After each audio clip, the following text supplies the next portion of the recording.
Tidak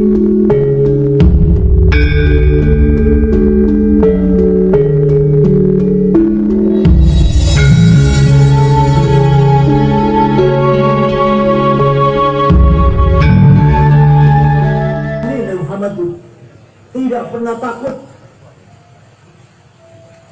pernah diancam oleh orang Quraisy mau dibunuh. Kalau panjenengan diancam langsung mundur. Kanjeng Nabi jawab, wallahi law wada'u syamsa fi yamini wal qamara fi yasari ala an atruka hadzal amal ma taraktu hatta ahlika dunnah. Rasulullah diancam mau dipatahin. Jawabnya apa? Demi Allah, seandainya orang Quraisy meletakkan matahari tangan kananku, bulan di tangan kiriku, agar saya berhenti dakwah, saya tidak akan berhenti sampai saya menang atau saya mati. Itu firman-Nya Rasulullah SAW. Panjenengan ngoten mboten? Panjenengan ngoten mboten? Nggih. Insyaallah. Tenang ta?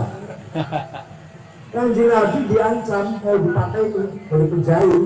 Jawabnya, demi Allah, matahari di tangan kananku, bulan di tangan kiriku, agar aku berhenti dakwah, saya tidak akan mundur sampai saya menang atau saya mati. Jadi kan ngoten mboten? Jadi orang itu ini. Jadi orang yang pakai ngono gitu. Paham kan? Akhirnya apa? Hasilnya apa? Hasilnya orang imannya besar. Islam menang tidak? Islam tersebar betul. Dari Mekah, setekan Ngawi, dari NTT, Trenggalek. Islam sekarang dari Mekah, Islam dari Madinah, kota Trenggalek. Tuh, imannya Rasulullah SAW. Begitu pula di Hasyim Asy'ari. NU harus besar. Besar tidak? Coba. Punya apa Hasyim Asy'ari? Punya duit? Tidak punya. Bung Karno, Indonesia merdeka, lawan Belanda dan Jepang. Punya apa Bung Karno? Punya duit. Punya bom nuklir. Enggak. Punya apa? Hikmah. Punya apa namanya? Panjenengan punya hikmah.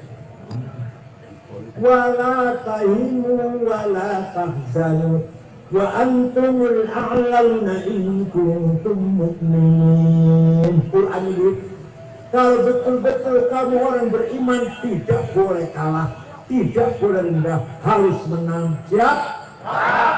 Menang itu wajib, kalah itu dosa. Iya, kata Allah jangan kalah, jangan kalah, jadi harus. Ayo bareng punya ayat ayo. Wala tahinu wala tahzanu wa antumul a'laun in kuntum mu'minin. Kalau kamu benar-benar orang beriman, antumul a'laun, di atas, menang, ojo rendah, ojo di bawah. Ayo mulai bareng. Saya harus menang. Saya harus menang. Saya tidak mau kalah. Saya tidak mau kalah. Kalah. Itu wajib kalah, betul? Sudah paham. Nah, pun sesampunipun menang Islam bersebar sampai ke India, sampai ke Maroko, Afrika Utara, Paling Barat, sampai ke Turki, Islam pun menyebar, tinggal diisi dengan ilmu pengetahuan. Islam tersebar sampai Indonesia, sampai Maroko, sampai Turki, tinggal diisi dengan ilmu pengetahuan pendidikan. Nah, yang berjasa besar mengisi ilmu pengetahuan itu, nih, jangan kaget. Yang pertama kali bikin ilmu nahu grammar, bukan orang Yaman. Namanya Imam Amr bin Umbur atau Imam Sibaweh, orang Persia, orang Ajam. Yang pertama kali gawe ilmu balaghah, kesusastraan bahasa Arab. Ma'ani, bayan, badik, sudah bahasa Arabnya bagus seperti Quran. Imam Amr bin Ubaid, bukan orang Yaman. Yang pertama kali dari ilmu tajwid, idhar, idgham, ikhfa, iqlab, qalqalah, madlazim, majaiz, matobi'i, namanya Imam Abu Ubaid Qasim bin Salam, wafat tahun 224, bukan orang Arab. yang singgal titik batu titik siji ngisor ta titik bulan dulur ta titik tiga dulur titik tengah siji hak non titik namanya Abul Aswad Ad-Du'ali, bukan orang Arab. Singgal harokat fathah dhamma kasrah fathaten dhammaten kasraten tasdid sukun, bukan orang Yaman. Namanya Imam Khalil bin Ahmad Al-Farahidi, orang Farhad. Bagaimana Afghanistan, bukan Yaman. Singgal ilmu usulul fiqh, dia cara memahami Quran hadis. Imam Syafi'i, Abu Abdullah Muhammad bin Idris bin Uthman bin Abbas bin Syafi'i bin Ubaid bin Abdul Aziz bin Abdul Muttalib, bukan orang Yaman, orang Gaza Palestina. Saya kira di gempur dengan Israel, Imam Syafi'i. Abu Hanifah Madzhab Hanafi, bukan orang Yaman. Ahmad bin Hanbal, bukan orang Yaman. Imam Malik dan seterusnya. Orang Yaman ada orang Yaman. Sing mensyarahi Ihya Ulumuddin.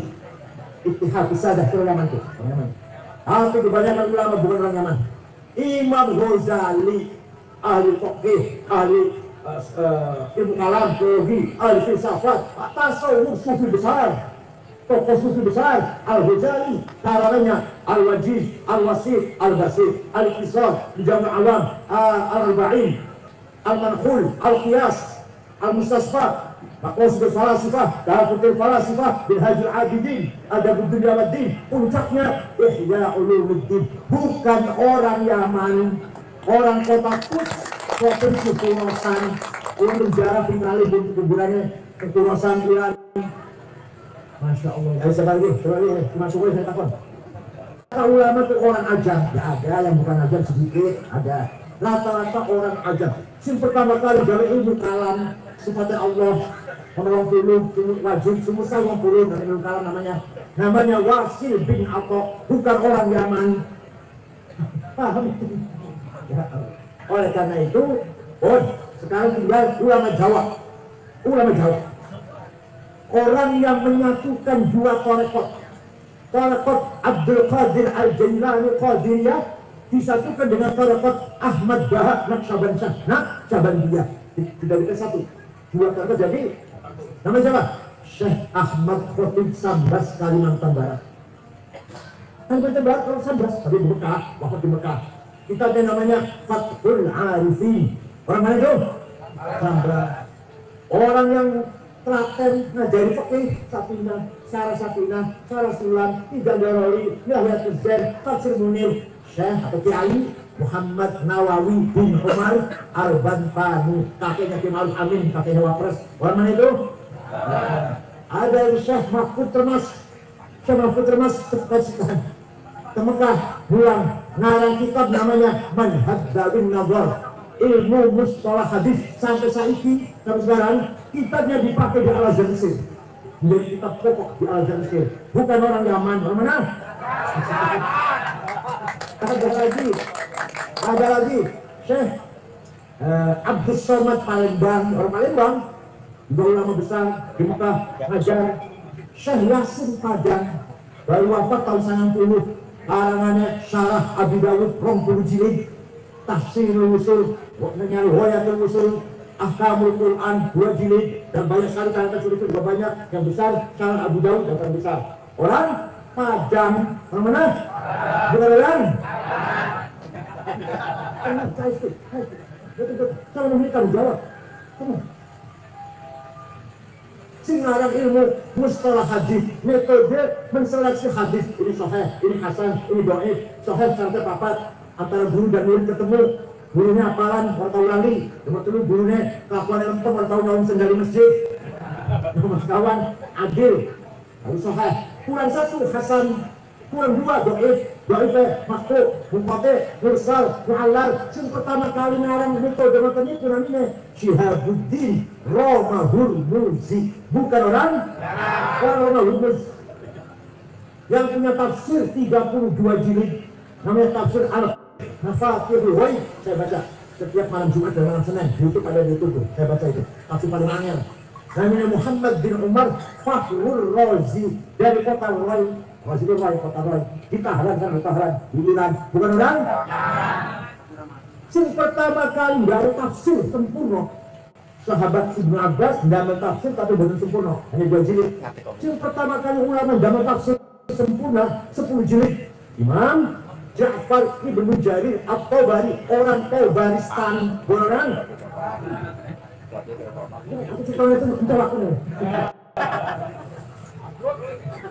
Jadi kita harus cinta tanah air.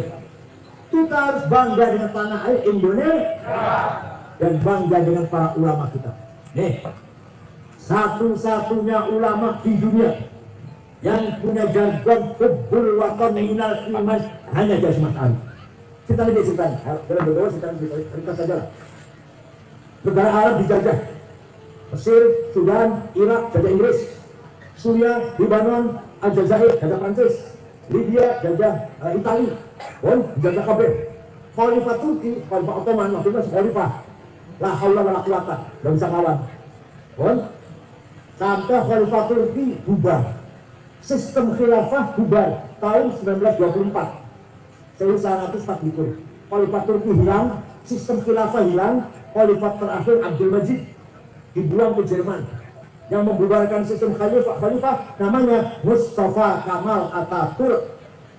Sawisé khilafah sistem khilafah bubar, orang Arab sempoyongan, kehilangan pemimpin. Iya. Lahir pemimpin nasionalis, cinta tanah air, nasionalis, tapi buatan agamis, buatan religius, namanya Mitchell Akhlaq. Apa namanya? Agamanya Kristen, dari Damaskus, Syria. Pertama kali mendirikan partai melawan penjajah, nasionalis Arab, sosialis. Mitchell Akhlaq, partainya Ba'ath. Entah di mana begitu kan Saddam Hussein, Jamal Nasir, Muhammad Gaddafi, itu namanya partai Ba'ath, melawan penjajah. Nah, tahun 31, tahun 37, kiai-kiai mendirikan partai politik Ikhwanul Muslimun, kembali ke khilafah. Hasyim Asy'ari ambil kebijakan luar biasa. Khilafah tidak usah dihidupkan kembali. Tapi nasionalisme Indonesia tidak seperti nasionalisme Mitchell Akhlaq, tidak seperti nasionalismenya partai Ba'ath. Apa? Nasional Indonesia, nasionalisme religius. Kamu cinta tanah air harus beragama. Kamu beragama harus cinta tanah air. Man mata li ajrihi mata syahidan.